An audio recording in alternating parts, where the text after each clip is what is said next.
ನಾ ಕೈ ಬಿಡೇನು,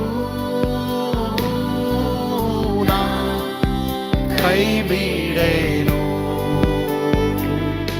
ಆ ಮಾತು ಹೇಳಿದ ನನ್ನ ತಾ ಹೇಳಿದ ನಲ್ಲವೇ. ಕರ್ತನಿಗೆ ಸ್ತೋತ್ರ. ಯೇಸು ಕೈಬಿಡನು ದೈನಂದಿನ ಸತ್ಯವೇದ ಅಧ್ಯಯನಕ್ಕೆ ನಿಮ್ಮೆಲ್ಲರನ್ನು ಆಹ್ವಾನಿಸುತ್ತೇನೆ. ಈ ದಿನ ನಾವು ಕೇಳಿಸಿಕೊಳ್ಳುವಂಥದ್ದು ನಿತ್ಯ ಜೀವವನ್ನ ಬಿಗಿಯಾಗಿ ಹಿಡಿದುಕೋ. ಈ ಒಂದು ಸಬ್ಜೆಕ್ಟ್ ಮೇಲೆ, ಟೈಟಲ್ ಮೇಲೆ ನಾನು ಈ ಹೋದ ಒಂದು ಭಾನುವಾರಗಳಲ್ಲಿ ನಾನು ಮಾತನಾಡಿರ್ತೀನಿ. ಅದು ಯೂದನ ಪತ್ರಿಕೆಯಿಂದ ನಮ್ಮ ನಿತ್ಯ ಜೀವಕ್ಕಾಗಿ ಯಾವ ರೀತಿ ಹೋರಾಡಬೇಕು ಎಂಬುದಾಗಿ ಕಲಿತಿರುವಂತ ಒಂದು ಪಾಠ. ಇದು ಖಂಡಿತವಾಗಿ ನೀವು ಆಶೀರ್ವಾದ ಹೊಂದಿರ, ಕೇಳಿಸ್ಕೊಳ್ರಿ, ಅದನ್ನ ಪಡೆದುಕೊಳ್ಳ್ರಿ. ಕರ್ತನ ನಿಮ್ಮನ್ನ ಆಶೀರ್ವಾದ ಮಾಡಲಿ. ಕರ್ತನಿಗೆ ಸ್ತೋತ್ರ. ನನ್ನ ಪ್ರಸಂಗದ ವಿಷಯ ನಿತ್ಯ ಜೀವವನ್ನ ಬಿಗಿಯಾಗಿ ಹಿಡಿದುಕೋ. ಯಾಕಂದ್ರೆ ಯೂದನ್ ಪತ್ರಿಕೆಯಲ್ಲಿ ಅದೇ theme, hold on to eternal life. ನೀವೇನೇನು ಹಿಡ್ಕೊಂಡಿದ್ದೀರೋ ಲೋಕದಲ್ಲಿ ಗೊತ್ತಿಲ್ಲ, ಬಟ್ ಆದರೆ ನಿತ್ಯ ಜೀವ ಯೇಸು ಸ್ವಾಮಿ ನನಗೆ ನಿನಗೆ ಸಂಪಾದನೆ ಮಾಡಿಕೊಟ್ಟಂತ ಈ paid so much of expense. ಅದಕ್ಕೆ ವ್ಯಾಲ್ಯೂನೇ ಕೊಡೋಕ್ಕಾಗಲ್ಲ, ಅಷ್ಟು ಬೆಲೆ ಕಟ್ಟಿದ್ದಾರೆ ನಮ್ಮ ಒಂದು ನಿತ್ಯ ಜೀವಕ್ಕೆ. ಅದನ್ನು ಗಟ್ಟಿಯಾಗಿ ಹಿಡಿದುಕೊಳ್ಳೋದು ಥೀಮ್. ಮತ್ತು ನಾನು ಹೋದವಾರ ನಿಮ್ಗೆ ಹೇಳಿದೆ, ಈ ಒಂದು ಯೂದನ ಪತ್ರಿಕೆ, ಯೇಸುವಿನ ಸಹೋದರನಾದ ಯೂದ, ಈತನು ತನ್ನ ಡಿಗ್ನಿಟಿಯನ್ನು ತೋರಿಸಿಲ್ಲ, ತನ್ನ ಲೆವೆಲ್ ತೋರಿಸಿಲ್ಲ.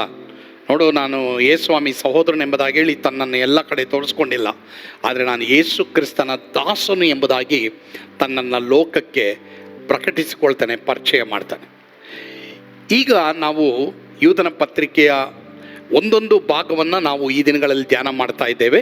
1-2ನೇ ವಚನ ಹೋದವಾರ ನಾವು ಧ್ಯಾನ ಮಾಡಿದ್ವು. ಪ್ರಮುಖವಾಗಿ ಈಗಿನ ಕಾಲದಲ್ಲಿ ಲೋಕದ ಸನ್ನಿವೇಶದಲ್ಲಿ ದೇವ ಮಕ್ಕಳು ಯಾವ ರೀತಿ ಇರಬೇಕು ಅನ್ನೋದ್ರ ಕುರಿತು ಈ ಒಂದು ಚಿಕ್ಕ ಪತ್ರಿಕೆ ತಿಳಿಸುವಂಥದ್ದಾಗಿದೆ. ಯೂದನ್ ಪತ್ರಿಕೆ ಯಾಕೆ ಅನೇಕರು ಅದರಿಂದ ಪ್ರಸಂಗ ಮಾಡೋಕ್ಕೆ ಅಥವಾ ಓದಕ್ಕೆ ಕೆಲವು ಸಲ ಇಷ್ಟಪಡಲ್ಲ ಅಂದರೆ, ಒಂದು ಚಿಕ್ಕದು, 2 ಇವನು ಇಸ್ಕರಿಯೂತ ಇರಬಹುದು ಎಂಬುದಾಗಿ ಹೇಳಿ ತಪ್ಪಾಗಿ ತಿಳ್ಕೊಂಡು ಅದನ್ನು ಸ್ಟಡಿ ಮಾಡದೇ ಇರೋರು, ಓದದೇ ಇರೋರು ಇದ್ದಾರೆ. ಆದರೆ ಇವನು ಇಸ್ಕರಿಯೂತ ಯೂದ ಅಲ್ಲ, ಇವನು ಯೇಸುವಿನ ಸಹೋದರನಾದ ಯೂದ. ಈಗ ಈ ಓದಿದಂಥ ವಾಕ್ಯದಲ್ಲಿ 2 ಕಾರ್ಯ ನಾವು ನೋಡ್ತೇವೆ. ಎಲ್ಲರೂ ನಿಮ್ಮ ಬೈಬಲ್ನ ಕಣ್ಬಿಟ್ಟು ನೋಡ್ರಿ. ಅಲ್ಲಿ ಇವನು ಬರೀತಾ ಇದ್ದಾನೆ, ಪೂರ್ಣಾಸಕ್ತಿಯಿಂದ ಬರೆಯೋದಕ್ಕೆ ಪ್ರಯತ್ನ ಮಾಡಿದಾಗ 2 ವಿಷಯವನ್ನು ಅಲ್ಲಿ ಒತ್ತಿ ಹೇಳ್ತಾ ಇದ್ದಾನೆ. ಅದೇನೆಂದರೆ, ಒಂದೇ ಸಾರಿ ಶಾಶ್ವತವಾಗಿ ದೇವಜನರಿಗೆ ಒಪ್ಪಿಸಲ್ಪಟ್ಟಂಥ ನಂಬಿಕೆ. ಓಕೆ, ದೇವಜನರಿಗೆ ಶಾಶ್ವತವಾಗಿರುವಂತೆ ಒಂದೇ ಸಾರಿ ಒಪ್ಪಿಸಲ್ಪಟ್ಟಂಥ ನಂಬಿಕೆ. 2ನೇ ವಿಷಯ, ಆ ನಂಬಿಕೆಯನ್ನು ಕಾಪಾಡಿಕೊಳ್ಳುವುದಕ್ಕೆ ನಾವು ಹೇಗೆ ಹೋರಾಡಬೇಕು ಅನ್ನೋದನ್ನು ಅಲ್ಲಿ ಆತನು 2 ಭಾಗವನ್ನು ಹೇಳ್ತಾ ಇದ್ದಾನೆ. ಬಟ್ ಈಗ ಒಂದೇ ಸಾರಿ ಒಪ್ಪಿಸಲ್ಪಟ್ಟಂಥ ದೇವಜನರಿಗೆ ಶಾಶ್ವತವಾಗಿ, ಇಟ್ಸ್ ಇಟರ್ನಲ್, ಒಪ್ಪಿಸಲ್ಪಟ್ಟಂಥ ಈ ನಂಬಿಕೆ ಅಥವಾ ನಿತ್ಯ ಜೀವ ಅಂದ್ರೇನು, ಅದನ್ನು ನಾವು ಈಗ ಕಲಿಯೋಕ್ಕಿಂತ ಮುಂಚೆ ಏಕೆ ಆ ನಿತ್ಯ ಜೀವ ನಂಬಿಕೆ ಬಗ್ಗೆ ನೀನು ಹೋರಾಡಬೇಕು, ಅದಕ್ಕೆ ಉತ್ತರ ನಾವು 4ನೇ ವಚನದಲ್ಲಿ ನಾವು ನೋಡ್ತೇವೆ. 4ನೇ ವಚನವನ್ನು ದಯವಿಟ್ಟು ಓದಿಕೊಳ್ಳಬೇಕೆಂಬುದಾಗಿ ಬೇಡ್ಕೊಳ್ತೇನೆ. 4ನೇ ವಚನ, ಯಾಕೆಂದರೆ ಭಕ್ತಿಹೀನರು ನಮ್ಮ ದೇವರ ಕೃಪೆಯನ್ನು ನೆವ ಮಾಡಿಕೊಂಡು ನಾಚಿಕೆಗೆಟ್ಟು ಕೃತ್ಯಗಳನ್ನು ನಡೆಸುವವರು, ನಮ್ಮ ಒಬ್ಬನೇ ಒಡೆಯನೂ ಕರ್ತನೂ ಆಗಿರುವ ಯೇಸು ಕ್ರಿಸ್ತನನ್ನು ಅರಿಯದವರು ಆಗಿರುವ ಕೆಲವು ಜನರು ಸಭೆಯಲ್ಲಿ ಕಳ್ಳತನದಿಂದ ಒಕ್ಕಿದ್ದಾರೆ. ಅವರಿಗೆ ದಂಡನೆಯಾಗಬೇಕೆಂದು ಪೂರ್ವದಲ್ಲೇ ಅವರ ವಿಷಯವಾಗಿ ಬರೆದಿದೆ. ಸರಿ, ಅಪೊಸ್ತಲರು ಸ್ಥಾಪನೆ ಮಾಡಿದಂಥ ಯೇಸು ಕ್ರಿಸ್ತನ ಅಸ್ಥಿವಾರದ ಮೇಲೆ ಮತ್ತೆ ಅಪೊಸ್ತಲರ ಬೋಧನೆ ಮೇಲೆ ಸ್ಥಾಪನೆ ಮಾಡಿದಂಥ ಈ ಭಯಭಕ್ತಿ ಉಳ್ಳ ಸಭೆ ಒಳಗಡೆ ಆಗಿನ ಕಾಲದಲ್ಲಿ ಒಂದು ಗ್ರೂಪ್ ಇತ್ತು. ಆ ಗ್ರೂಪ್ಗೆ ಗ್ನಾಸ್ಟಿಕ್ಸ್ ಎಂಬುದಾಗಿ ಹೇಳ್ತಾರೆ, ಅಂದರೆ ಜ್ಞಾನಿಗಳು. ಅವರು ನೀವು ರಕ್ಷಣೆಗೋಸ್ಕರವಾಗಿ, ನಿತ್ಯ ಜೀವಕ್ಕೋಸ್ಕರವಾಗಿ ಯೇಸುವಿನ ಮೇಲೆ ನಂಬಿಕೆ ಇಡೋದು ಬೇಡ, if you have wisdom and knowledge, ನಿಮಗೆ ಜ್ಞಾನ ಅಥವಾ ಈ ಲೋಕದಲ್ಲಿ ಲೌಕಿಕವಾಗಿ ನೀವು ಮುಂದುವರೆದ್ರೆ, ಅಭಿವೃದ್ಧಿ ಹೊಂದಿದ್ರೆ, that's enough for your salvation. ನಿಮ್ಮ ರಕ್ಷಣೆಗೆ ಅದು ಸಾಕೆಂಬುದಾಗಿ ಬೋಧಿಸ್ತಾ ಇದ್ರಲ್ಲ, ಅವರ ಬಗ್ಗೆ ಇಲ್ಲಿ ಹೇಳ್ತಾ ಇದ್ದಾನೆ. ಅವರು ಸಭೆಯಲ್ಲಿದ್ದಾರೆ, ಆಗಿನ ಕಾಲದಲ್ಲಿ ಸಭೆಯಲ್ಲಿದ್ದರು. ಅವ್ರು ಯಾರಂದರೆ ಭಕ್ತಿಹೀನರು ಒಂದು, ಮತ್ತೆ ದೇವರ ಕೃಪೆಯನ್ನು ನೆವ ಮಾಡಿಕೊಂಡು ನಾಚಿಕೆಗೆತ್ತ ಕೃತ್ಯಗಳನ್ನು ನಡೆಸ್ತಾ ಇದ್ರು. ನಾನು ಚರ್ಚಿಗೆ ಬರ್ತಾ ಇದ್ದೀನಿ, ನಾನು ದೇವ್ರು ನಂಬಿದ್ದೀನಿ, ನಾನು ದೀಕ್ಷಾ ಸ್ನಾನ ತೊಗೊಂಡಿದ್ದೀನಿ, ನಾನು ಪರಲೋಕ ಹೋಗ್ತೀನಿ, I will go to heaven. That was their concept. But ಬೈಬಲನ್ನು ನಾವು ಪೂರ್ಣ ಓದುವಾಗ ಅಲ್ಲಿ ಹೌದು, ನನಗೆ ನಿನಗೆ ಪರಲೋಕ, ನನಗೆ ನಿನಗೆ ರಕ್ಷಣೆ, ನಾವು ಯಾರೂ ಒಂದಕ್ಕಾಗಲ್ಲ, ಯೇಸು ಸ್ವಾಮಿಯಿಂದ ಮಾತ್ರವೇ ಸಾಧ್ಯ ಎಂಬುದಾಗಿ ನಮಗೆ ಬೋಧನೆ ಮಾಡುವಂಥದ್ದಾಗಿದೆ. ಬಟ್ ಆಲ್ಸೋ ಅದೇ ಸತ್ಯವೇದ ನನಗೆ ನಿನಗೆ, ನಾನು ನೀನು ಆ ಕೃಪೆಯನ್ನು ಅಡ್ವಾಂಟೇಜ್ ತೆಗೆದುಕೊಳ್ಳೋಕ್ಕಾಗಲ್ಲ. ನಾವು ಆ ರಕ್ಷಣೆಯನ್ನು ಪ್ರತಿದಿನ ಹೋರಾಡಿ ನಾನು ನೀನು ಸಾಧಿಸಿಕೊಳ್ಬೇಕು. ಅಂದರೆ ಆ ರಕ್ಷಣೆಯನ್ನು ನಾನು ನೀನು, ನನಗೆ ನಿನಗೆ ಬರುವಂಥ ಎಲ್ಲ ರೀತಿಯ ಅಡಚಣೆಯಿಂದ ನಾನು ನೀನು ದೂರವಾಗಿ ರಕ್ಷಣೆಯನ್ನು ಸಾಧಿಸ್ಕೊಳ್ಬೇಕು ಅನ್ನೋದು ಸತ್ಯವೇದ ನಮಗೆ ಕಲಿಸುವಂಥದ್ದಾಗಿದೆ. ಫಾರ್ ಎಕ್ಸಾಂಪಲ್, ದೇವರ ವಾಕ್ಯದಲ್ಲಿ ಬರೆದಿದೆ, ಮೋಸ ಹೋಗಬೇಡ್ರಿ, ಬಿ ನಾಟ್ ಡಿಸೀವ್ಡ್ ಅಂತ ಬರೆದಿದೆ.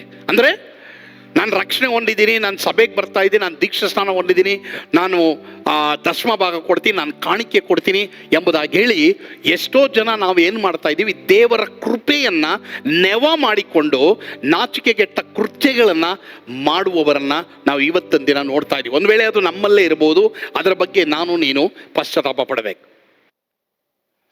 ಈ ವಾಕ್ಯದ ಮೂಲಕ, ಪ್ರಸಂಗದ ಮೂಲಕ ನೀವು ಆಶೀರ್ವದಿಸಲ್ಪಟ್ಟಿದ್ದೀರಿ ಎಂಬುದಾಗಿ ನಂಬ್ತೀನಿ. ನಿತ್ಯ ಜೀವವನ್ನು ಬಿಗಿಯಾಗಿ ಹಿಡಿದುಕೊಳ್ಳ್ರಿ. ಕರ್ತನು ನಿಮ್ಮನ್ನು ಕಾಪಾಡ್ತಾರೆ. ಆಮೇನ್. ಪ್ರಾರ್ಥಿಸೋಣವಾ? ನಮ್ಮನ್ನು ಬಹಳವಾಗಿ ಪ್ರೀತಿ ಮಾಡಿದಂಥ ನಮ್ಮ ಸ್ವರ್ಗೀಯ ತಂದೆಯಾದ ದೇವರೇ, ನಿಮಗೆ ಸ್ತೋತ್ರ. ಅಪ್ಪ ತಂದೆಯಾದ ದೇವರೇ, ಈ ಸಂದರ್ಭದಲ್ಲಿ ಸ್ವಾಮಿ, ಈ ದಿನ ದೇವರೇ ಈ ವಾಕ್ಯಗಳನ್ನು ಕೇಳಿಸ್ಕೊಂಡಂಥ ನಿನ್ನ ಮಕ್ಕಳನ್ನು ಆಶೀರ್ವಾದ ಮಾಡು. ದೇವರೇ, ನಿತ್ಯ ಜೀವವನ್ನು ಬಿಗಿಯಾಗಿ ಹಿಡಿದುಕೊಳ್ಳೋಕ್ಕೆ ಎಲ್ರಿಗೂ ಕೃಪೆ ಕೊಡು. ಯೇಸುವಿನ ಹೆಸರಿನಲ್ಲಿ ಪ್ರಾರ್ಥಿಸ್ತೇವೆ ಸ್ವಾಮಿ. ಆಮೇನ್. ಕರ್ತನು ತಾನೇ ನಿಮ್ಮನ್ನು ಆಶೀರ್ವಾದ ಮಾಡಲಿ. ಯೇಸು ನಿಮ್ಮನ್ನು ಕೈ ಬಿಡನು.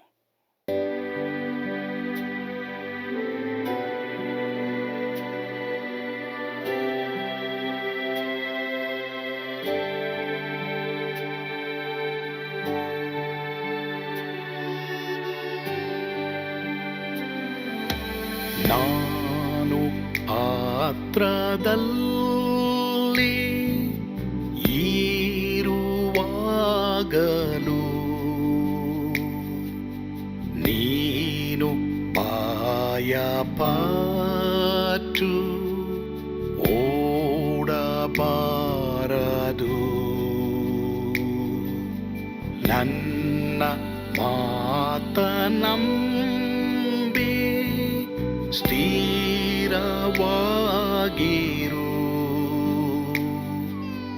ನಿನ್ನ ಬಿಡಲಾರೆ, ಬಿಡೆನು ಎಂದೆಂದಿಗೂ.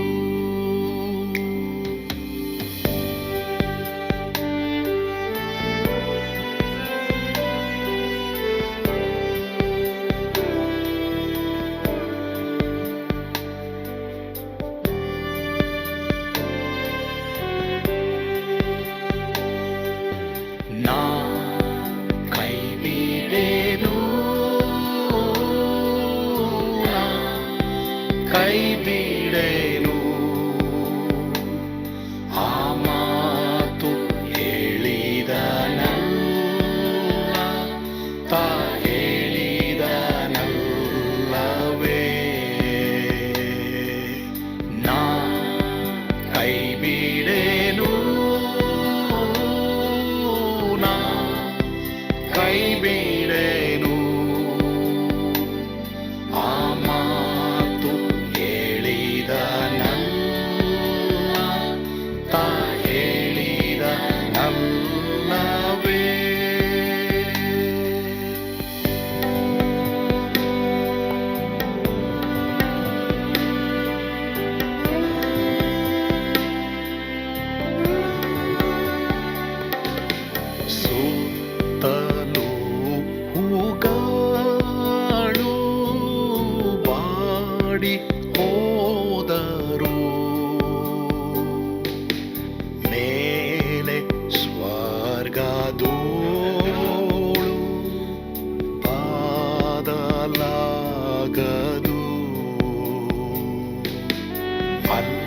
ಅಲ್ಲಿಂದೇಸು ಸ್ವಾಮಿ ಬಾರುವಾತನು ನನ್ನ ಬಿಡಲಾರ, ನನ್ನನ್ನು ಕೈ ಬಿಡನು. ನಾ ಕೈ ಬಿಡೆನು, ನಾ ಕೈ ಬಿಡೆನು. ಆ ಮಾತು ಹೇಳಿದನಲ್ಲ,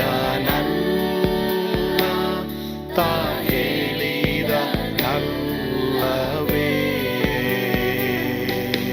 ನಾ ಕೈ ಬಿಡೆನು, ನಾ ಕೈ ಬಿಡೆನು. ಆ ಮಾತು ಹೇಳಿದನಲ್ಲ, ತಾ ಹೇಳಿದನಲ್ಲವೇ.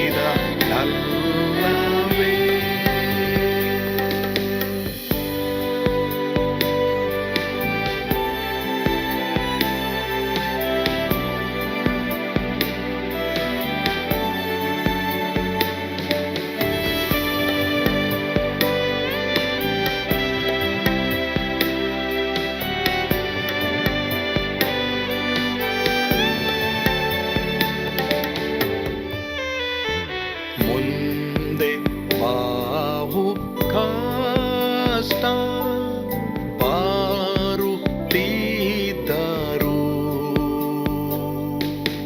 ಬಾಯ ಪಾಡಲಾರೆ ಸ್ವಾಮಿ ಇದ್ದಾನೆ. ಬಾಲವಾಗಿ ನಿಂತು ಹರ್ಷಗೊಳ್ಳುವೆ. ಸ್ವಾಮಿ ಬಿಡಲಾರ, ಸ್ವಾಮಿ ನನ್ನ ಕೈ ಬಿಡನು. ನಾ ಕೈ ಬಿಡೆನು, ನಾ ಕೈ ಬಿಡೆನು. ಆ ಮಾತು ಹೇಳಿದನಲ್ಲ, ತಾ ಹೇಳಿದನಲ್ಲವೇ.